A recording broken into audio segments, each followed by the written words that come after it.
ایک माँ ने अपने बेटे से झूठ बोला और वो झूठ गुनाह नहीं था, कुर्बानी था।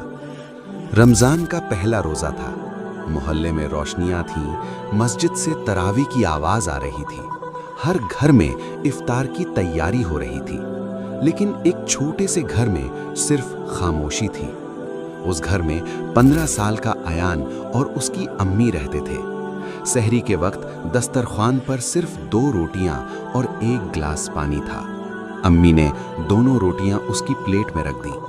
अम्मी, आप नहीं खाएंगी? अम्मी हल्की सी मुस्कुराकर बोली, बेटा, मैंने पहले ही खा लिया। लेकिन अयान जानता था घर में आटा कल ही खत्म हो गया था। ये माँ का झूठ था, मगर इस झूठ में मोहब्बत थी, दुआ थी, कुर्बानी थी। अयान ने चुपचाप 1 रोटी आधी तोड़कर अम्मी की तरफ बढ़ा दी और कहा, अगर आप नहीं खाएंगी तो मेरा रोज़ा कैसे कबूल होगा? अम्मी की आंखों में आंसू आ गए, लेकिन उन्होंने अपने बेटे के सामने उन्हें गिरने नहीं दिया। दिन गुजरता गया, भूख भी थी, प्यास भी थी, लेकिन सब्र उससे ज्यादा था। इफ्तार का वक्त करीब आया। घर में न पकौड़े थे, न खजूर, न फल, सिर्फ पानी और थोड़ा सा नमक। अयान ने हाथ उठाए और धीरे से दुआ की, या अल्लाह, मेरी अम्मी को कभी परेशान मत करना। अगर भूख लिखी है तो मुझे दे दे, लेकिन मेरी अम्मी को आसानियां दे दे। तभी दरवाजे पर हल्की सी दस्तक हुई। अम्मी ने दरवाजा खोला।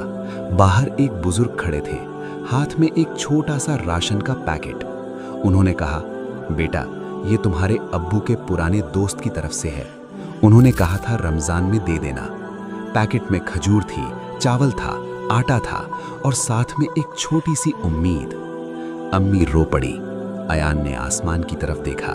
उसकी आंखों में भी नमी थी, लेकिन उसके दिल में सुकून था।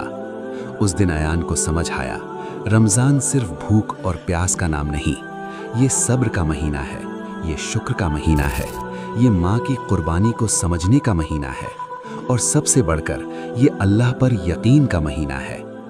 अब सच सच बताना, अगर आपकी प्लेट में सिर्फ 1 रोटी हो तो आप किसको देंगे?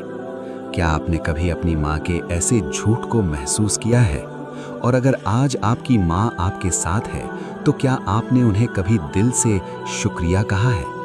कमेंट में सिर्फ एक लफ्ज़ लिखो, माँ, अगर आप उनकी कुर्बानी को महसूस करते हो।